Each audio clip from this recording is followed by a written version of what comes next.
अथ दूसरा अध्याय। सूत जी द्वारा श्रीमद् भागवत की कथा एवं विष्णु भगवान की भक्ति का वर्णन।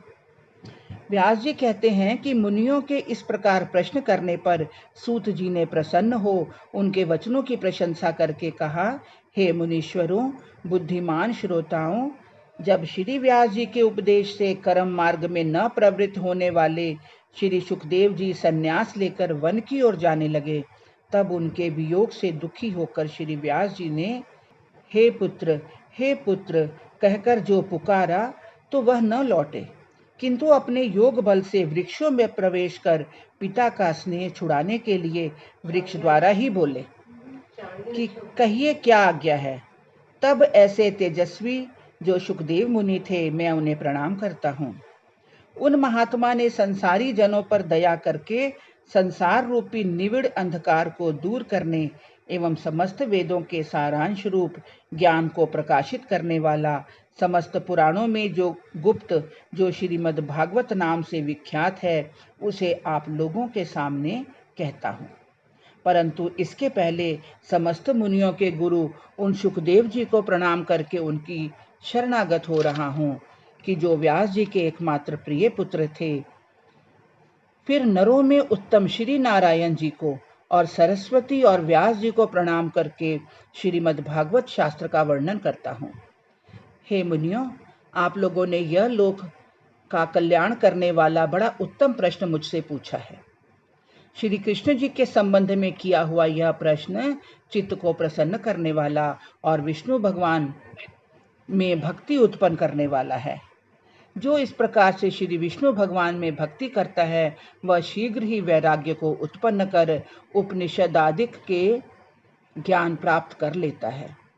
उत्तम कर्मों में कठिन से कठिन परिश्रम करके भी यदि विष्णु जी की कथा में प्रेम न उत्पन्न हुआ तो उसका जन्म लेना व्यर्थ है और उसने व्यर्थ ही परिश्रम किया। धर्म के फल को अर्थ मानना अनुचित है, क्योंकि धर्म उत्तम है और अर्थ निकृष्ट इंद्रियों का प्रसन्न होना काम का फल नहीं है। किंतु जितने से जीविका चल सके उतने ही फल को अपने काम का फल जानना चाहिए।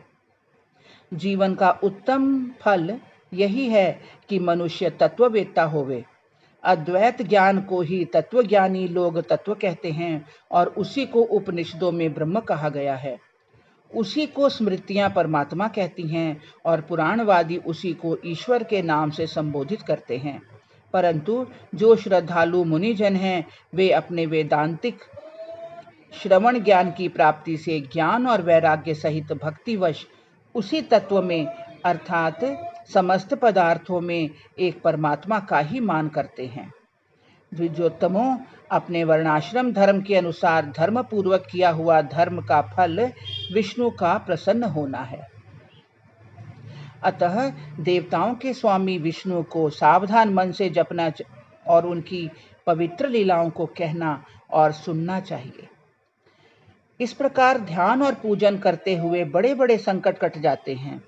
उनके ध्यान रूपी तलवार से युक्त विवेकी पुरुषों के लिए संसार में कुछ भी दुर्लभ नहीं है। तब भला ऐसा कौन है जो उन विष्णु जी की कथा में मन न लगावे।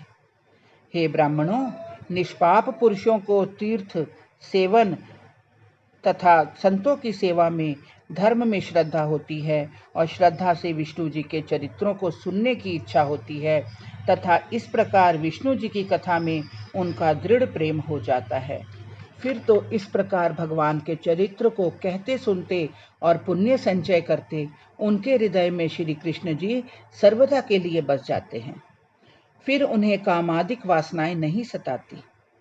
भगवत भक्ति एवं भागवत शास्त्र की सेवा में निष्पाप हो उत्तम यश वाले श्री विष्णु जी में अचल भक्ति प्राप्त कर लेते हैं, क्योंकि फिर उनके चित्त में रजोगुण और तमोगुण से उत्पन्न काम, क्रोध और लोभ आदि विचार नहीं रहते और वे सर्वदा सत्वगुण में स्थित होकर प्रसन्न रहते हैं।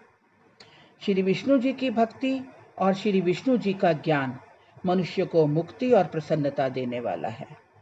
क्यों न हो, परमात्मा का साक्षात्कार करना ही अहंकार का नाशक है। जब भगवान के दर्शन हो जाते हैं, तब सभी प्रकार के संदेह और कर्म बंधनों का नाश हो जाता है।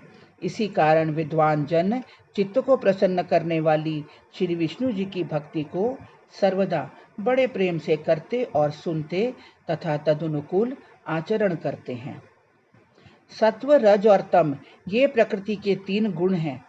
इन्हीं गुणों से युक्त होकर एक ही परमात्मा समस्त संसार को विष्णु रूप से पालता, ब्रह्मा रूप से रचता और शिव रूप से संहार करता है। किंतु इन तीनों में विष्णु भगवान ही मनुष्यों का सर्वथा कल्याण करते हैं। जैसे पार्थिव संबंधी काष्ठ से धूम और धूम से मर्म साधक अग्नि होता है, वैसे ही तमोगुण से रजोगुण और रजोगुण से सतोगुण प्राप्त होता है, उत्पन्न होता है, परंतु वह ब्रह्म ही इन सब का सहायक है। इसी कारण शुद्धाचारी मुनियों ने प्रारंभ से ही सत्वगुण संयुक्त श्री विष्णु की सेवा को अपनाया। आज भी जो विष्णु जी के भक्त तथा उन भक्तों के भी जो भक्त और अनुयायी हैं, वे बड़े आनंदित हैं। जिसे मुक्ति की इच्छा हो वह अन्य भयंकर रूप वाले रुद्रादिक देवताओं की उपासना छोड़कर शांत मूर्ति श्री विष्णु जी को भजे। परंतु जो मोक्ष के प्रेमी नहीं हैं, वे रजोगुणी और तमोगुणी ऐश्वर्य और संतान के इच्छुक मनुष्य अन्यान्य पितर, भूत और शिवादिक देवताओं की पूजा करते हैं, किंतु वे विष्णु जी की ही आराधना को श्रेष्ठ बतलाते हैं तथा इस नियम से भी और यज्ञादिक जितने भी कर्म कांड होते हैं, वास्तव में वे विष्णु जी का ही बोध कराते हैं। धर्मशास्त्रों की गति, ज्ञान और स्वर्गादिक फल विष्णु जी की आराधना के ही द्योतक हैं, क्योंकि पूर्व काल में सबसे पहले श्री विष्णु जी ने ही अपनी गुणवती माया के बल से इस संसार की रचना की थी। वे विष्णु स्वयं निर्गुण हैं, परंतु वे अपनी बढ़ी हुई चैतन्य शक्ति और योग माया से उत्पन्न गुणों में प्रवेश कर जाने से सगुण के समान जान पड़ते हैं। जैसे एक ही अग्नि अनेक काष्ठों में होने से अनेक की भांति ही जान पड़ती है, वैसे ही ईश्वर अनेक प्राणियों में होने से अनेक प्रकार का मालूम होता है।